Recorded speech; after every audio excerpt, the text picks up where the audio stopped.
Hello everyone, welcome back. आज के अपने इस लेक्चर में हम अपने जो प्रीवियस लेक्चर में हमने पढ़ा इलेक्ट्रोलाइसिस या इलेक्ट्रोलाइटिक सेल्स, उसी को आगे कंटिन्यू करने वाले हैं। आज हम क्या देखेंगे कि जो हमने इलेक्ट्रोलाइटिक सेल्स की क्वालिटेटिव स्टडी की थी,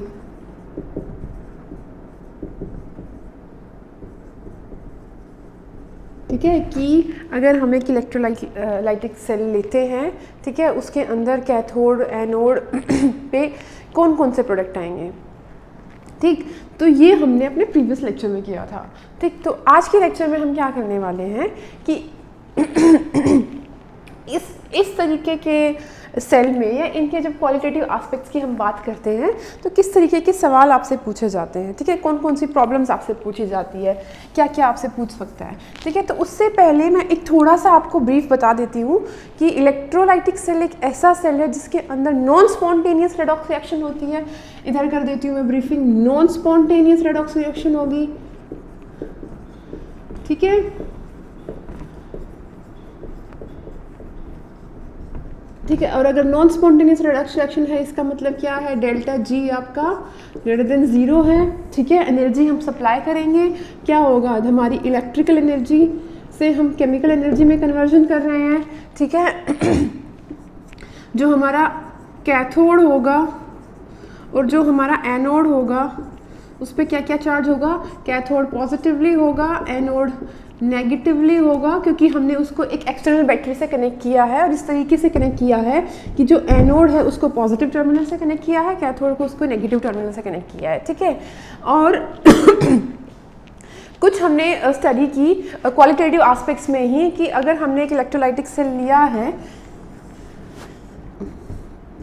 इस तरीके का,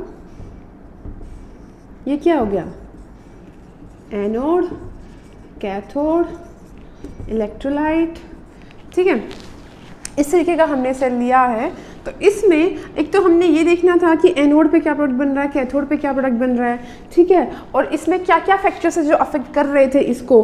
ठीक, एक तो कि सबसे पहला क्या था कि ये जो इलेक्ट्रोलाइट हमने फिल किया है वो इलेक्ट्रोलाइट कौन सा है। ठीक है, जब हमें इलेक्ट्रोलाइट पता है तो वो एक्वस है या मोल्टन है, ठीक है, और अगर वो एक्वस है तो कॉन्सेंट्रेटेड है या डाइल्यूटेड है। ठीक है, और अगर वो कॉन्सेंट्रेटेड डाइल्यूटेड हमें पता है, ठीक है, तो उसके बाद अब आ जाते हैं इलेक्ट्रोड्स में, इलेक्ट्रोड इनर्ट है या एक्टिव है। ठीक है, तो हर एक केस में जो हमारे कैथोड एनोड के जो प्रोडक्ट्स हैं वो बदल जाते हैं। इसका मतलब क्या है कि जो फाइनल हमारी रेडॉक्स रिएक्शन है एक इलेक्ट्रोलाइटिक सेल के अंदर होगी, वो 4 फैक्टर पर डिपेंड करेगी। ठीक है, और उन फैक्टर्स में से कुछ भी अगर चेंज होता है तो हमारी रिएक्शन चेंज हो जाएगी, और वो हमने प्रीवियस लेक्चर में देखा था। तो अब हम देखते हैं कि डिफरेंस कि अगर हम प्रॉब्लम्स करेंगे तो किस तरीके की करेंगे। ठीक है, अगर इलेक्ट्रोलाइटिक सेल्स दिए हुए हैं और अब हमें स्टडी करना है कि इलेक्ट्रोलाइटिक सेल्स की कौन कौन सी प्रॉब्लम हम करेंगे आगे सॉल्व। ठीक है, इसी के साथ साथ देखो मैं आपको एक डिफरेंस और लिख देती हूँ। ये हो गया हमारा इलेक्ट्रोलाइटिक सेल, ठीक है, और इधर लिख देती हूँ गैल्वेनिक सेल्स, कि गैल्वेनिक सेल और इलेक्ट्रोलाइटिक सेल कैसे एक दूसरे से डिफर करते हैं। ठीक है, तो गैल्वेनिक सेल के अंदर जो रिएक्शन होती है वो क्या होती है, स्पॉन्टेनियस रेडॉक्स रिएक्शन होती है।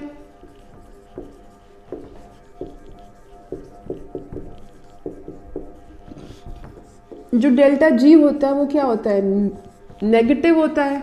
ठीक है, और क्या होगा, हमारी केमिकल एनर्जी को हम इलेक्ट्रिकल एनर्जी में कन्वर्ट करते हैं।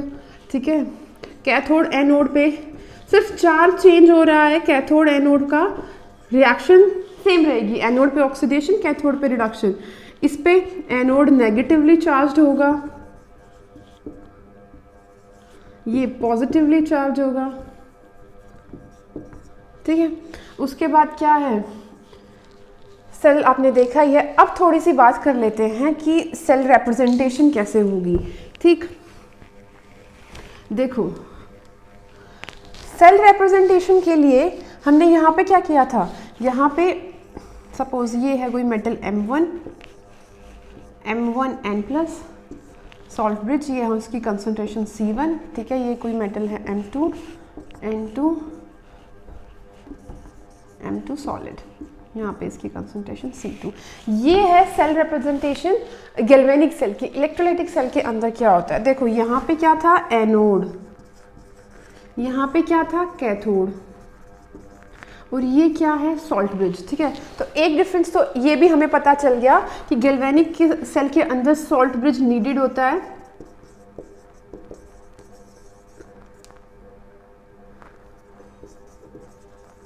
और हमारे इलेक्ट्रोलाइटिक सेल के अंदर नॉट नीडेड एट ऑल।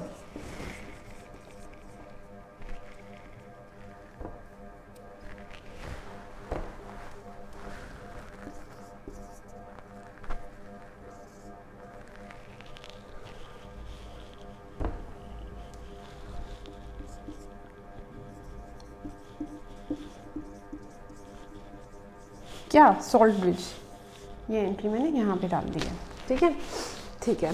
अब आते हैं हम अपने इलेक्ट्रोलाइटिक सेल की रिप्रेजेंटेशन के ऊपर कि इसको रिप्रेजेंट कैसे करेंगे। देखो वही लेफ्ट हैंड साइड पे हम एनोड को रखेंगे कि एनोड पे हमने कौन सा इलेक्ट्रोड लिया है, ठीक है। तो लेफ्ट हैंड साइड हम क्या करेंगे, एनोड का जो भी इलेक्ट्रोड लिया है वो, ठीक है। उसके बाद कोमा डाल के इधर ही लिखेंगे जो एनोड का प्रोडक्ट बना है वो,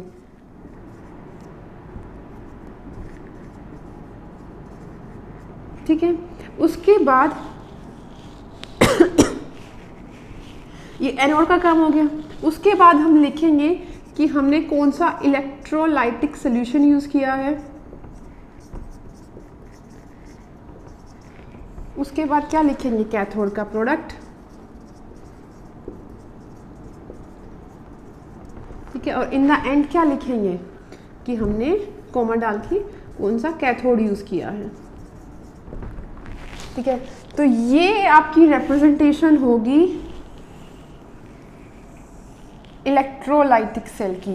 जैसे सपोज आपने एक सेल लिया है, ठीक, वो NaCl मोल्टन का ले लिया, ठीक, और उसके अंदर आपने इनर्ट PT इलेक्ट्रोड यूज़ किया है। तो यहाँ पे आप लिखोगे PT मेटल का इलेक्ट्रोड है ना, ठीक है। तो यहाँ पे आप लिखोगे एनोड पे क्या प्रोडक्ट आएगा, ऑब्वियसली हमारा एनोड पे क्या प्रोडक्ट आएगा क्लोरीन गैस जाएगी, Cl2 गैस। इलेक्ट्रोलाइटिक सोल्यूशन किसका है, मोल्टन NaCl, लिखेंगे NaCl मोल्टन। कैथोड पे क्या प्रोडक्ट आएगा, सोडियम मेटल, और यहाँ पे लिखेंगे क्या, कैथोड क्या हमारा PT मेटल। तो इस तरीके से इसको करेंगे, ठीक है। तो ये थे हमारे मेजर डिफरेंसेस गैल्वेनिक सेल्स के और इलेक्ट्रोलाइटिक सेल्स के अंदर, कि गैल्वेनिक सेल और इलेक्ट्रोलाइटिक सेल एक दूसरे से कैसे डिफर करते हैं, ठीक है। तो ये था डिफरेंस, और इस डिफरेंस के बाद हम आ जाते हैं अपनी प्रॉब्लम्स पे कि कैसी कौन कौन सी प्रॉब्लम्स हैं, ठीक है। तो ये जिस मैंने इसलिए ब्रीफिंग किया ताकि आपके दिमाग में कंसेप्ट आ जाए और न्यूमेरिकल करने में आपको इजी रहे, ठीक है। तो अभी आप इसको करो, इसके बाद हम अपनी प्रॉब्लम्स करते हैं, ठीक है। तो फर्स्ट क्वेश्चन क्या है आपका, 1 Faraday of electricity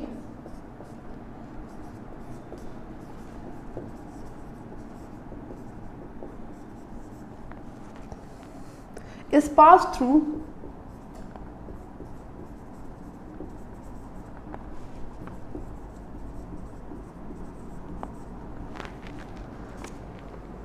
molten Al2CO3 और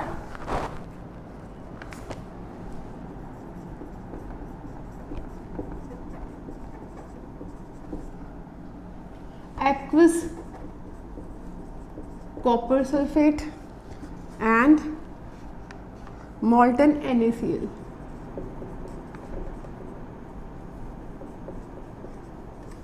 ठीक है। एंड दीज 3 इलेक्ट्रोलाइटिक सेल्स, देखो ये क्या बोला इसने कि एक इलेक्ट्रोलाइटिक सेल है, उसके अंदर ये 3 इलेक्ट्रोलाइट इस फॉर्म में लिए गए हैं। एक में मोल्टन Al2CO3 लिया, एक में एक्वस कॉपर सल्फेट लिया, एक में मोल्टन NaCl लिया, ठीक है। तो उसके बाद क्या बोल रहा है कि these 3 are taken in 3 different electrolytic cell, taken in 3 different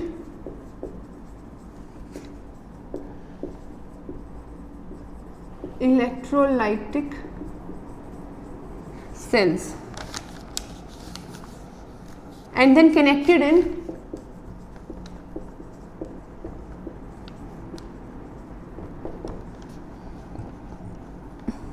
in series. ठीक है, what will be the ratio of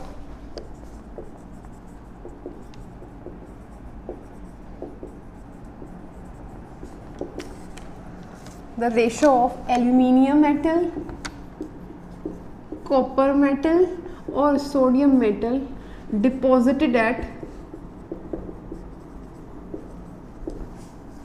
cathode at their respective cathodes.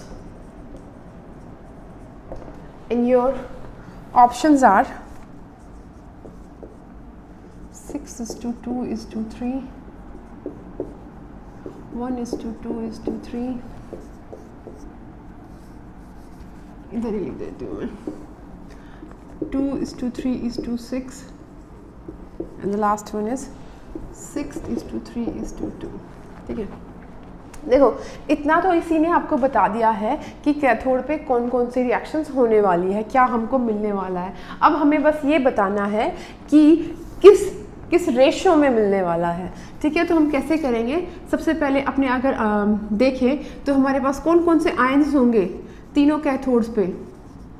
एक पे होगा Al3+, एक पे होगा कॉपर 2+, एक पे होगा Na+, यही होगा ना आयनाइजेशन, ये तो आप कर ही लोगे।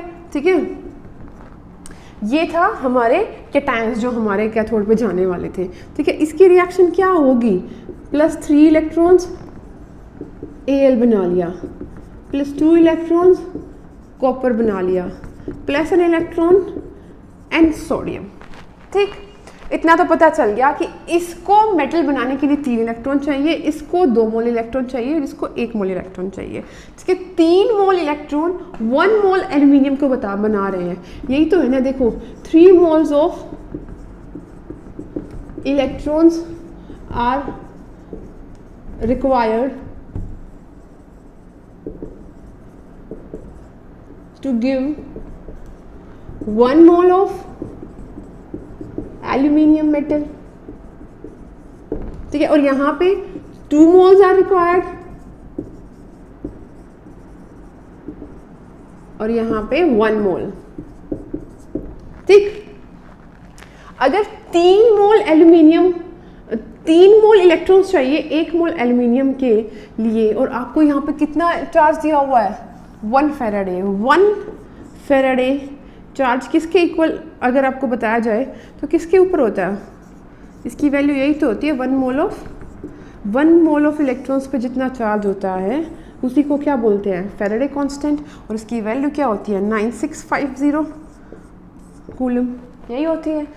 1 मोल इलेक्ट्रॉन्स पे इतना चार्ज होता है। ठीक है, और उसको 3 मोल चाहिए। ठीक, तो अगर हम चाहें कि हमारे कैथोड पे 1 मोल एल्यूमिनियम मिले हमें, ठीक, तो कितने चाहिए हमें 3 मोल्स ऑफ इलेक्ट्रॉन, है ना। और हमारे पास तो कितने इलेक्ट्रॉन है, 1 ही मोल इलेक्ट्रॉन है, और अगर हमारे पास 1 मोल ऑफ इलेक्ट्रॉन्स हैं तो हमें कितना मोल ऑफ एल्यूमिनियम बनेगा, 1/3 मोल ऑफ एल्यूमिनियम। ठीक है, इसी तरीके से सेकंड केस में देखें कितना कॉपर मिलेगा हमें, 1/2 मोल ऑफ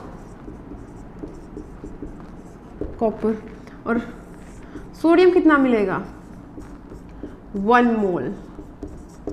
ठीक है, और अब अगर इन तीनों का रेशो देखें 1/3:1/2:1, ठीक है, तो कितना आ जाएगा 2:3:6, ऐसा कुछ। ठीक, तो हमारा आंसर क्या होगा ये। ठीक है, तो एक तो था हमारा ये क्वेश्चन। ठीक, इसके बाद आते हैं अपने नेक्स्ट पे। देखो यहाँ पे कोई कंपटीशन नहीं था कैथोड और एनोड पे, लेकिन जब भी कैथोड पे कंपटीशन आए डिफरेंट आयंस के बीच में, तब आपको अपने इलेक्ट्रोकेमिकल सीरीज़ के हिसाब से प्रेफरेंस देना है कि किसका रिडक्शन होगा, और अगर एनोड पे हो तो उसी सीरीज़ के बिहाफ पे आपको डिसाइड करना पड़ेगा कि किसका ऑक्सीडेशन होगा। आई होप ऐसा कोई प्रॉब्लम होगा आप लोगों के पास। और जब भी हम ऐसा कुछ प्रॉब्लम करेंगे तो हमें ये ज़रूर देखना है कि सीरीज़ में कौन ऊपर नीचे है। तो मैं आपकी सीरीज़ की पहले एक बार ब्रीफिंग कर ही दूँगी ताकि, तो हमारा नेक्स्ट क्वेश्चन क्या है वो ये है, when 0.1 mole of MnO4 negative is oxidized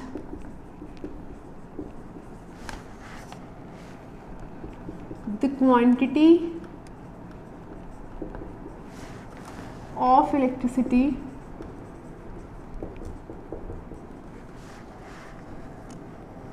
required to completely oxidize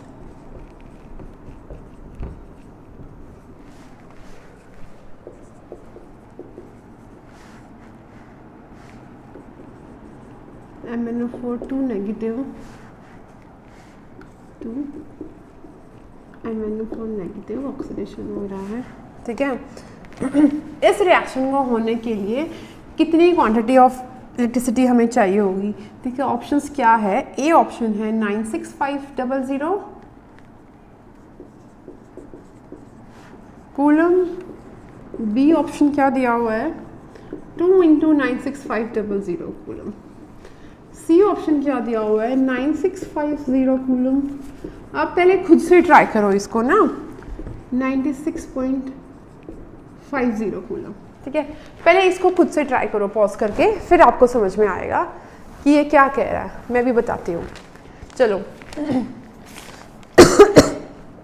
बताती हूँ मैं क्या कह रहा है। देखो, इस रिएक्शन को होने में एक इलेक्ट्रॉन का ट्रांसफर हो रहा है, मतलब इस रिएक्शन को होने में 1 मोल, जब ये रिएक्शन से ये प्रोडक्ट बन रहा है तो 1 मोल इलेक्ट्रॉन चाहिए। 1 mole of MnO4 2 negative required कितना, 1 मोल ऑफ इलेक्ट्रॉन्स, ठीक है। और कितना यहाँ पे कितना लिया, कितना क्वांटिटी 0.1 मोल, उसके लिए कितना चाहिए होगा 0.1 मोल ऑफ इलेक्ट्रॉन्स, ठीक है। यही चाहिए हमें, ठीक। अब आपको क्या बोला है, आंसर तो आपको कूलम में देना है। देखो आपको पता है ना 1 मोल ऑफ इलेक्ट्रॉन पे कितना चार्ज होता है 1 faraday which is equal to 96500 coulomb, और यहाँ पे तो 0.1 मोल था, तो हमारा कितना आ जाएगा 96500 divided by 0.9 which is sorry मल्टीप्लाइडेड by 0.19 which is 9650 coulomb, ठीक है। तो ये था हमारा नेक्स्ट क्वेश्चन। उसके बाद अपना अगली प्रॉब्लम देखते हैं। In the electrolysis of which solution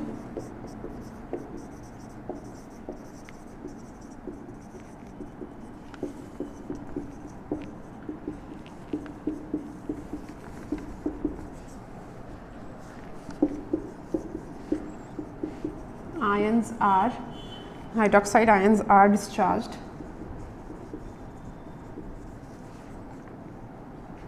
in preference to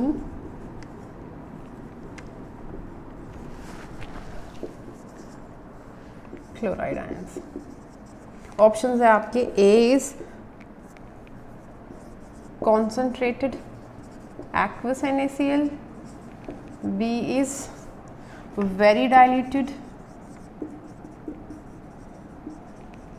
aqueous NaCl, C is molten NaCl, and the last one is solid NaCl। देखो ये करके देखो अब अपने आप खुद से। अब देखो इसमें सिर्फ और सिर्फ एनोड की बात हुई है, क्योंकि OH नेगेटिव और क्लोराइड आयन की बात हुई है ना, कैटायन की तो कोई बात ही नहीं है। और नेगेटिव आयन कहाँ पे जाता है, एनोड पे ही जाता है, ठीक है। तो एनोड पे प्रेफरेंशियली किस एनायन का ऑक्सीडेशन होगा और कौन सी गैस बनेगी या क्या प्रोडक्ट मिलेगा हमें, ये पहले देखते हैं। देखो अगर हमारा NaCl सॉल्ट है और वो एक्वस फॉर्म में है, ठीक है, तो एनोड पे हमारे कौन कौन से आयंस पॉसिबल है? ठीक, क्लोराइड आयन, ठीक है। और अगर वो मोल्टन में है तो क्लोरीन तो होगा ही नहीं, ठीक है, और क्लोरीन हाइड्रोक्साइड होगा ही नहीं, कंपटीशन है ही नहीं। तो मोल्टन और सॉलिड NaCl का तो ऑप्शन यहीं पे ख़त्म हो जाता है। सॉलिड NaCl तो कंडक्टिंग है ही नहीं, उसको इलेक्ट्रोलाइटिक सोल्यूशन नहीं ले सकते, या तो उसकी मोल्टन स्टेट होगी या एक्वस स्टेट होगी। ये दोनों ऑप्शंस ख़त्म हो गए। अब हमारे पास कंपटीशन है इन दोनों का, ठीक।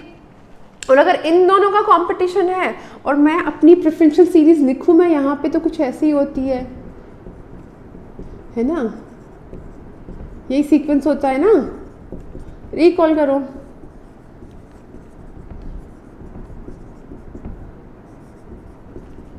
और क्या था हमारा? आयरन, उसके बाद हाइड्रोजन, उसके बाद कॉपर, उसके बाद Hg+, उसके बाद क्लोराइड आयन, उसके बाद हाइड्रोक्साइड आयन NO3 नेगेटिव, उसके बाद SO4 2 नेगेटिव, और उसके बाद फ्लोराइड आयन, ठीक है। यही था, यही है प्रेफरेंस ऑर्डर, ठीक। अब अगर हम पहले कॉन्सेंट्रेटेड एक्वस NaCl की बात करें तो इसका SRP लोअर है इसके कंपैरेटिवली, तो इसका ऑक्सीडेशन होना था, ठीक है। तो अगर कॉन्सेंट्रेटेड एक्वस NaCl होता तो इसका ऑक्सीडेशन होना था। और हमारे क्वेश्चन में क्या बोला है कि प्रेफरेंशियली हाइड्रोक्साइड आयन का हमने ऑक्सीडेशन करना है, ठीक है। तो वो केस क्या होगा? Very diluted aqueous NaCl। पिछले लेक्चर में ये बात अच्छे से मैंने आपको समझाई थी कैसे होगा, लेकिन फिर भी अभी बता देती हूँ।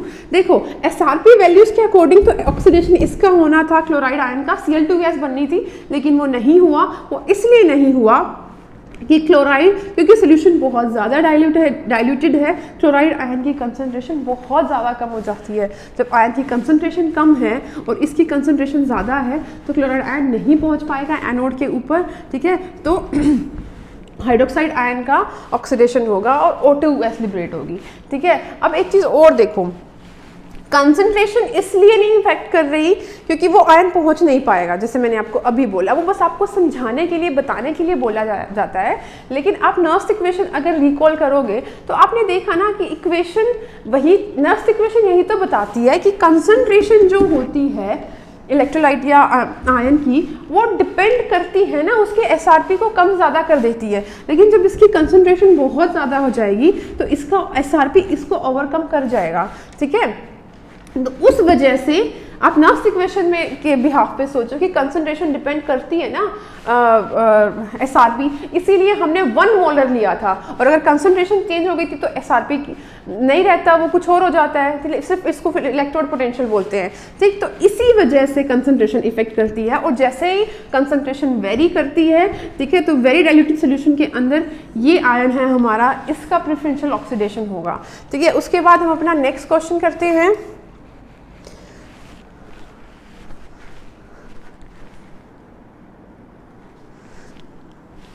नेक्स्ट क्वेश्चन क्या है हमारा? विच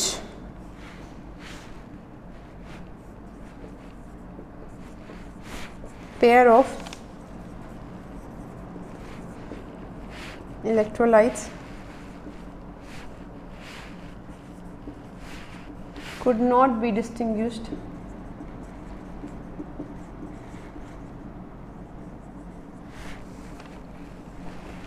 by the, बड़ा अच्छा क्वेश्चन है, प्रोडक्ट्स ऑफ इलेक्ट्रोलिसिस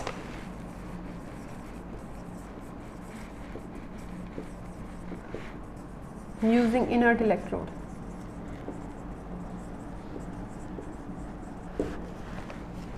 ठीक है, फर्स्ट ऑप्शन है एक्वस,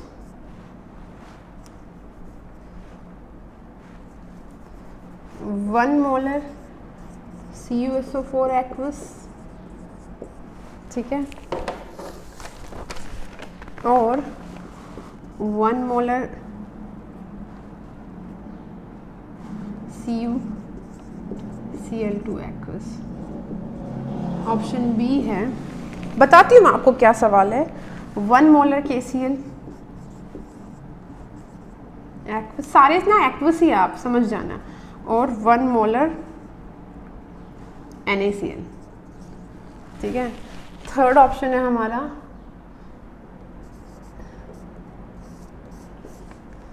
1 मोलर AgNO3 और 1 मोलर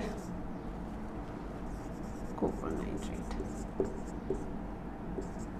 और हमारा लास्ट ऑप्शन क्या दिया हुआ है, 1 molar KCl and 1 molar KOH। देखो चलो ऊपर का मैं हटा देती हूँ, पहले तो आप सवाल को अच्छे से पढ़ो कि क्या बोल रहा है ये, क्या पूछना चाह रहा है। देखो इसने पूछा है कि हमारे पास 2 सेल्स हैं, ठीक है, और उन 2 सेल्स के ऊपर उनके अंदर कुछ इलेक्ट्रोलाइटिक सोल्यूशन भरा हुआ है, और वो जो इलेक्ट्रोलाइटिक सोल्यूशन भरे हुए हैं उनको हमने डिस्टिंग्विश करना है, ठीक है। तो हम कैसे डिस्टिंग्विश करेंगे, ऐसे डिस्टिंग्विश करते हैं। इन्होंने बताया कि इस तरीके से करना है कि कैथोड पे क्या प्रोडक्ट आया, एनोड पे क्या प्रोडक्ट आया। अगर कैथोड एनोड पे जो भी प्रोडक्ट आएंगे उसके बिहाफ पे हम एस्टिमेट कर लेंगे कि हमारा क्या इलेक्ट्रोलाइट रहा होगा, ठीक है। तो इनमें से ये जो सेल्स दिए हुए हैं, देखो एक सेल दिया हो जिसके अंदर कॉपर सल्फेट का इलेक्ट्रोलाइटिक सोल्यूशन है और एक सेल है कॉपर Cl2 का, ठीक है। इन दोनों को क्या हम इनके इलेक्ट्रोलिसिस के प्रोडक्ट के बिहाफ पे डिस्टिंग्विश कर सकते हैं, नहीं कर सकते हैं। इन दोनों के मतलब क्या कि इस सेल का और इस सेल का जो इलेक्ट्रोलिसिस का प्रोडक्ट आएगा तो क्या वो सेम होगा या वो अलग होगा, इन दोनों का सेम होगा या अलग होगा, इन दोनों का सेम होगा या अलग होगा, ऐसे ही, ठीक है। अगर सेम होगा तो हम कैसे डिस्टिंग्विश करेंगे कि ये अलग इलेक्ट्रोलाइट था, ठीक है। तो अपनी एक सीरीज से मैं आपको एक बात बताती हूँ कि जब भी देखते हैं पहले कैसे, देखो सबसे पहले हम अपना फर्स्ट केस लेके चलते हैं। इसने हमें क्या कंडीशन दी है, कॉपर सल्फेट का सोल्यूशन है, ठीक है। कैथोड और एनोड की पे क्या क्या आयंस जाएंगे और उनका प्रेफरेंशियल ऑर्डर क्या होगा हम वो देखते हैं। देखो कॉपर सल्फेट एक्वस है, ठीक है, तो आप आयनाइजेशन समझ गए, कॉपर सल्फेट कॉपर 2+ और सल्फेट 2 SO4 2 नेगेटिव में ब्रेक करेगा। ऐसे ही सोल्यूशन के अंदर पानी है तो वो भी आयनाइज होगा, ठीक है। तो कैथोड पे क्या जाएगा हमारा, कॉपर 2+ और H+, और इस पे SO4 2- और OH-, ठीक है। और इसी में दूसरा जो इलेक्ट्रोलाइटिक सोल्यूशन दिया है CuCl2, ठीक है, इसके कैथोड पे क्या आएंगे, कॉपर 2+ और H+ और एनोड पे क्लोराइड आयन और OH- आयन। और अगर हम इनकी प्रेफरेंशियल देखें तो इसका कॉपर 2+ और हाइड्राइड में से किसका रिडक्शन होगा, इसका SRP ज़्यादा है, ठीक है, तो इसका होगा। यहाँ पे भी किसका होगा, इसका होगा। चलो कैथोड तो इसके सेम प्रोडक्ट्स दे रहे हैं, ठीक। एनोड पे देखो इन दोनों में से किसका SRP लोअर है, इसका लोअर है, तो इसी का ऑक्सीडेशन होगा तो यहाँ पे क्या आएगा, O2 गैस मिलेगी, ठीक। और यहाँ पे तो इसका कम है तो यहाँ पे Cl2 गैस मिलेगी। इस सेल के अंदर तो अलग अलग प्रोडक्ट्स आ रहे हैं, इस सेल को तो हम डिस्टिंग्विश कर सकते हैं, ठीक है। नेक्स्ट की बात करते हैं बी की। बी में क्या है, KCl एक्वस, तो कैथोड पे क्या जाएगा, K+ और H+, एनोड पे क्या जाएगा, क्लोराइड और OH-। ऐसे ही दूसरे सेल के अंदर क्या होगा, कैथोड किसका है, NaCl का है, ठीक है। कैथोड पे क्या होगा, Na+ और H+, एनोड पे क्या होगा, क्लोराइड और OH-। अब देखो इन दोनों में से किसका SRP ज़्यादा है, इसका, और इन दोनों में से किसका ज़्यादा है, इसका, ठीक है। तो कैथोड पे तो दोनों पे हाइड्रोजन गैस लिबरेट होगी। एनोड पे देखते हैं किसका SRP कम है, इसका, किसका SRP कम है, इसका, तो एनोड पे दोनों में क्लोरीन गैस लिबरेट होगी, ठीक है। तो यहाँ पे इसका कैथोड का प्रोडक्ट और इसका कैथोड का प्रोडक्ट सेम है, इसका एनोड का प्रोडक्ट और एनोड का प्रोडक्ट भी सेम है। तो अब इस केस में हम डिस्टिंग्विश नहीं कर सकते कि कौन से सेल में कौन सा इलेक्ट्रोलाइट यूज हुआ है, ठीक है। अच्छा ठीक है, अब एक जनरल बात पे आते हैं। देखो यहाँ पे हमारा हाइड्रोजन गैस का SRP है 0, ठीक है, यहाँ पे हमारी हाइड्रोजन गैस लिबरेट होती है। इससे ऊपर जितने भी मेटल्स यूज हुए हैं, अगर सोल्यूशन में इनमें से कोई मेटल है और हाइड्रोजन आयन है, तो इसका मतलब ये है कि इन मेटल्स का रिडक्शन तब तक नहीं होगा जब तक सोल्यूशन के अंदर H+ है। अब देखो अगर सोल्यूशन, तो क्या मतलब हुआ कि इनमें से, अगर सोल्यूशन के अंदर इनमें से कोई एक मेटल और H+ आयन प्रेजेंट है, तो प्रेफरेंशियली किसका रिडक्शन होगा? H+ का, और क्या मिलेगा हमें? H2 गैस, मेटल डिपॉजिट नहीं होगी। लेकिन अगर इन दोनों के साथ कंपेयर कर लिया जाए तो हमें क्या दिख रहा है कि इनका SRP ज़्यादा है, तो इन दोनों का प्रेफरेंशियली रिडक्शन होगा, हमारा हाइड्रोजन गैस हमें नहीं मिलने वाली है, ठीक है। तो एक बात हमें ये भी पता चलती है कि जिनका भी SRP नेगेटिव है, जिन भी मेटल का, और उनका अगर मतलब उनका प्रेफरेंस देखा जाए H+ आयन के साथ, तो वो मेटल के, वो इलेक्ट्रोड पे, कैथोड पे डिपॉजिट नहीं होगी, ठीक है, जनरल एक्वस सोल्यूशन के केस में। और अगर इन दोनों का देखा जाए तो ये दोनों होंगे क्योंकि इनका SRP ज़्यादा है। लेकिन अगर आपको कुछ डिफरेंट केस दे दिया जाए, ये जो सोल्यूशन है वो एक्सट्रीमली डाइल्यूटेड है, H+ की कंसंट्रेशन कम हो गई, ये भी एक सवाल बनता है ना कि H+ की कंसंट्रेशन अभी कम हो गई है, ठीक है, तब बताओ कि क्या डिपॉजिट होगा? तब ये मेटल डिपॉजिट होगी, तब तो इसका कंपटीशन ही खत्म हो गया ना। तो अब देखो, हाँ अब यहाँ पे थे हम, नेक्स्ट देखो, नेक्स्ट ऑप्शन हमारा क्या है, उसमें क्या दिया हुआ है? AgNO3 और कॉपर नाइट्रेट। अब देखो Ag और कॉपर, इनका कंपटीशन किससे होगा? H+ से होगा। देखो थर्ड के अंदर कैथोड पे क्या है? Ag मेटल, ठीक है, और H+। तो मैंने अभी क्या बताया? SRP इसका ज़्यादा है, कैथोड पे ये आएगी, और इसके कैथोड पे क्या है? कॉपर 2+ और H+। इस पे क्या डिपॉजिट होगा? कॉपर 2+, ऑब्वियसली, तो ये भी नहीं हो सकता। और नेक्स्ट क्या है? KCl KOH, ठीक, तो कैथोड का प्रोडक्ट तो सेम होगा लेकिन एनोड का प्रोडक्ट चेंज हो जाएगा। इस पे तो ऑब्वियसली क्लोराइड आयन और OH में से किसकी ज़्यादा होगी? क्लोराइड आयन ही अपना एनोड पे मिलेगा, लेकिन यहाँ पे तो क्या है? OH, और सोल्यूशन क्या है? OH, तो इसका कंपटीशन भी OH के साथ है। देखो मैं क्या कह रही हूँ, इसके सोल्यूशन में इसका कंपटीशन इन दोनों के साथ होने वाला है, ठीक है, और इन दोनों के साथ कंपटीशन होने वाला है, तो कौन सा जाएगा? इसके एनोड पे ये आएगा। इनके कैथोड के प्रोडक्ट तो सेम थे, और यहाँ पे क्या है? OH, और कंपटीशन किसके साथ? OH, किसी का भी हो, सेम ही बात पढ़नी है, ठीक है। तो इसके एनोड की रिएक्शन अलग हो गई, तो आंसर क्या था हमारा? बी, ठीक है। तो एक ये बात हमें पता चली कि जो H+ आयन है और उसके साथ अगर इन मेटल्स का कंपटीशन होता है तो H+ आयन ही रिड्यूस होता है, H2 गैस लिबरेट करता है, इनका रिडक्शन नहीं हो पाता है अनलेस कंसंट्रेशन ज़्यादा ना दी गई हो, ठीक है। तो ये बात समझनी भी बहुत ज़रूरी है ना कि प्रेफरेंस किसको मिलेगा। और अगर ये सारे आयन्स आपको दिए हुए हैं, ठीक है, कंपटीशन किसका होगा? OH- के साथ होगा। देखो अगर एक्वस सोल्यूशन दिया हुआ है तो एनायन तो यही OH होता है पानी का, और दूसरा एनायन क्या होगा? इनमें से कोई एक होगा, SO4 2 नेगेटिव और फ्लोराइड आयन, ठीक है। तो इसमें से सिर्फ और सिर्फ क्लोराइड आयन इसको कॉम्पीट कर सकता है, क्योंकि सिर्फ इसी का SRP लोअर है, ऑक्सीडेशन होगा ना, SRP लोअर है, ये सारे नहीं कर सकते, ठीक। तो इस केस में ऑलमोस्ट क्लोरीन ही होगा, अदरवाइज इनमें से कोई एक अनायन है तो इनका हो जाएगा। लेकिन मैक्सिमम केस में मैंने आपको बताया अगर क्लोरीन और OH का कॉम्पिटिशन है तो क्लोरीन लिबरेट होगा, अनलेस आपको एक्सट्रीमली डाइल्यूटेड सोल्यूशन नहीं दिया हुआ है। एक्सट्रीमली डाइल्यूटेड सोल्यूशन में आपका केस डिफरेंट हो जाता है, वहाँ पे आपका OH नेगेटिव आयन आता है। लेकिन अगर आपको क्लोराइड ना देके ये दे दिए जाए, इनका कंपटीशन हो रहा है, तो देखो क्विकली डिसाइड करो, जितना टाइम कम कंज्यूम करोगे उतना ही आपके लिए अच्छा है, ठीक है। तो इसको अगर आप कंपेयर करते हो इन तीनों से तो ऑब्वियसली इसी का ही ऑक्सीडेशन होगा, इसी का SRP लोअर है, बाकी सारे बहुत ज़्यादा SRP वैल्यूज रखते हैं, तो प्रेफरेंशियल ऑक्सीडेशन इस एनायन का होगा, इन तीनों में से किसी का नहीं होगा। इसको सिर्फ क्लोराइड आयन टक्कर दे सकता है, ठीक है। तो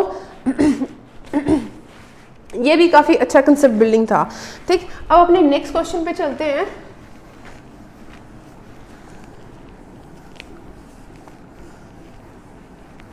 नेक्स्ट क्या कह रहा है? The metal that can not be obtained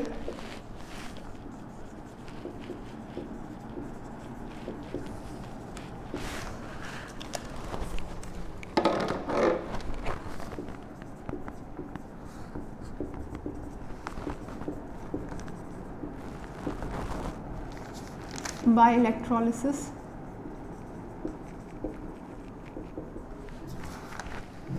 of an aqueous solution of its salt is chromium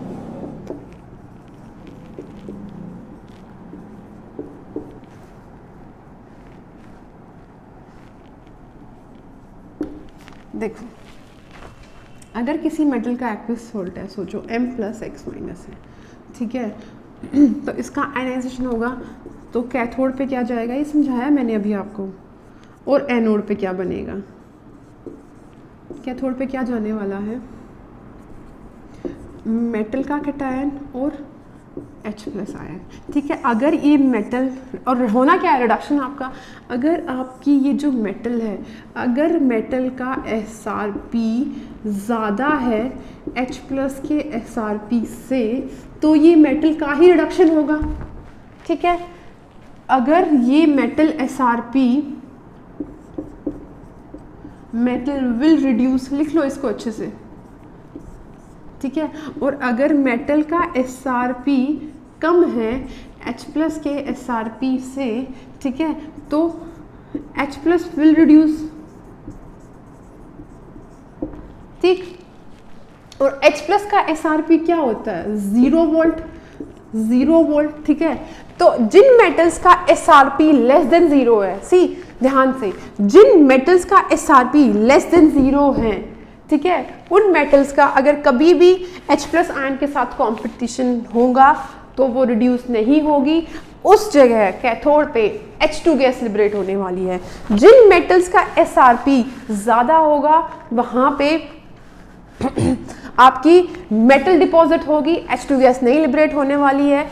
इससे ऊपर जितनी भी मेटल्स है, थोड़ी देर पहले ही मैंने आपको बताया था, उनका प्रेफरेंशियल रिडक्शन नहीं होगा अगर H+ आयन सोल्यूशन के अंदर है, ठीक है। सिर्फ ये दो मेटल ऐसी हैं, क्रोमियम और Au भी है, ठीक है, वो भी पॉजिटिव SRP वाली वैल्यूज है, ठीक है। तो जो मेटल पॉजिटिव SRP रखती है और इलेक्ट्रोलाइटिक सेल्स के अंदर उनका कंपटीशन H+ आयन के साथ हो रहा है, तो वो मेटल रिड्यूस होंगी क्योंकि उनका SRP पॉजिटिव है, 0 से ज़्यादा है, H+ से ज़्यादा है, ठीक है, एक ही बात है। लेकिन जो मेटल जिनका SRP नेगेटिव है और वो एक ऐसे इलेक्ट्रोलाइटिक सोल्यूशन के अंदर है जहाँ पे H+ सोल्यूशन के अंदर है, वहाँ पे उन मेटल्स का रिडक्शन नहीं होगा, ठीक है। तो ये क्या सवाल पूछा गया है, the metal that can not be obtain bye electrolysis of its aqueous solution, ठीक, बाय इट्स सोल्ट। देखो, इसी मेटल का सोल्ट है लेकिन वो खुद कैथोड पे नहीं जा सकती, तो इनमें से कौन सी मेटल ऐसी है जिसका SRP नेगेटिव है, देखो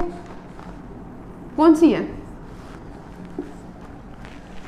अगर कोई और भी एग्जाम्पल होता तो भी आप डाल देते, सपोज लिथियम है, पोटेशियम है, सोडियम है, मैग्नीशियम, एल्यूमिनियम, जिंक, आयरन, ठीक है, आप वो देख लेते। और अगर आपसे पूछ लिया जाए इसी क्वेश्चन के अंदर, देखो, ये एक्वस सोल्यूशन की बजाय आपको ऐसे बोल दे कि आपका सोल्यूशन है एक्सट्रीमली डाइल्यूटेड, ठीक है, तो क्या तब भी ये, अब देखो ये क्वेश्चन हो गया ना आपका, पहले इसको कर लो, उसके बाद एक और बात मैं आपको बताती हूँ। ये हो गया अच्छे से, मैं इसको हटा रही हूँ, चलो नीचे बता देती हूँ, केस बना के समझा देती हूँ। अगर इसी के अंदर ये सवाल कुछ आपसे ऐसे पूछा जाए कि अगर कोई मेटल है उसका एक्सट्रीमली डाइल्यूटेड एक्वस सॉल्यूशन है, ठीक है, और वो मेटल आप कैल्शियम ही लगा लो, ठीक, तो अब बताओ कि क्या वो कैथोड पर डिपॉजिट होगी नहीं होगी। देखो, कैथोड पे अब क्या क्या जा रहा है, H+ और कैल्शियम 2+, लेकिन H+ की जो कंसंट्रेशन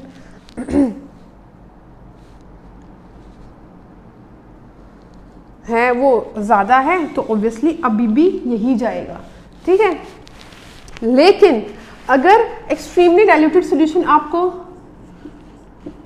कॉपर 2+ का दे दिया होता, ठीक है, कॉपर 2+ सॉल्यूशन के अंदर बहुत कम है, अब कॉपर 2+ का और H+ का कंपटीशन होना है, ठीक है। अब तो कॉपर 2+ की कंसंट्रेशन ही बहुत कम है, अब तो कॉपर 2+ जा ही नहीं सकता। जैसे हमने नहीं देखा था कि क्लोराइड आयन में से OH नेगेटिव आयन में से क्लोराइड तब तक जा रहा था जब तक वो एक्वस सोल्यूशन था, कॉन्सेंट्रेटेड था। जैसे ही डाइल्यूटेड हुआ ये नहीं जा पा रहा था, फिर ये जा रहा था। वो कहानी यहाँ पे भी आती है।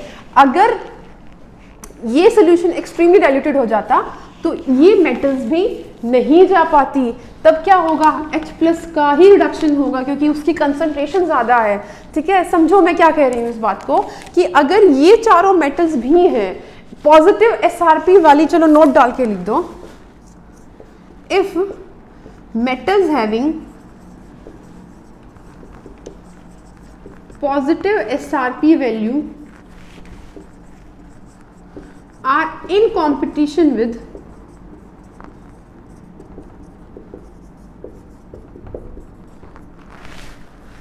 H+ ion and the solution is electrolytic solution.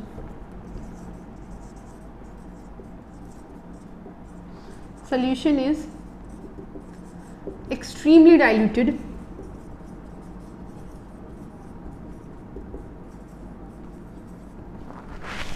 then even then H2 gas will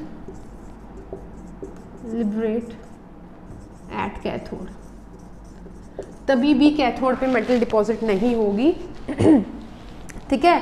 इस बात को समझो आप अच्छे से कि अगर सोल्यूशन बहुत ज़्यादा डाइल्यूटेड है, इस मेटल का SRP ज़्यादा था लेकिन फिर भी इसको H+ आयन नहीं जाने देगा इसके कैथोड पे, ठीक है। तो आज का अपना ये लेक्चर था पूरा इलेक्ट्रोलिसिस के क्वालिटेटिव एस्पेक्ट के बारे में कि किस इलेक्ट्रोड पे क्या प्रोडक्ट आने वाला है, ठीक है। अब हमें जब ये पता चल गया तो हमारे लिए ये एस्टिमेट करना तो आसान हो जाएगा कि अगर ये प्रोडक्ट आ रहा है तो कितनी क्वांटिटी में आ रहा है, ठीक है। तो इसलिए मैंने ये इसको थोड़ा एक्सटेंड किया ताकि आपका कंसेप्ट क्लियर हो। सबसे पहले आप इस बात को समझो कि कैथोड एनोड पे प्रोडक्ट्स हमें क्या मिल रहे हैं, उसके बाद ना ये बात ज़रूरी है कि कितने मिल रहे हैं, ठीक है। तो ये जो अब तक का था ये अपना कंसेप्ट बिल्डिंग था। इससे आगे हम देखेंगे कि जो प्रोडक्ट्स हमारे मिल रहे हैं उनकी क्वांटिटी कितनी है, ठीक है। तो अपने नेक्स्ट लेक्चर में हम देखने वाले हैं क्वांटिटेटिव स्टडी ऑफ अपने इलेक्ट्रोलिसिस, ठीक है। और इसके लिए हम पढ़ेंगे अपने फैराडेज लॉ, लेकिन तब तक आप अपना ये जो इतना था इसको बहुत अच्छे से प्रिपेयर करना, क्योंकि आगे का आपके लिए बहुत आसान हो जाएगा अगर आपका इतना बहुत अच्छा है, ठीक है। तो तब तक के लिए आप अच्छे से पढ़ो एंड थैंक यू।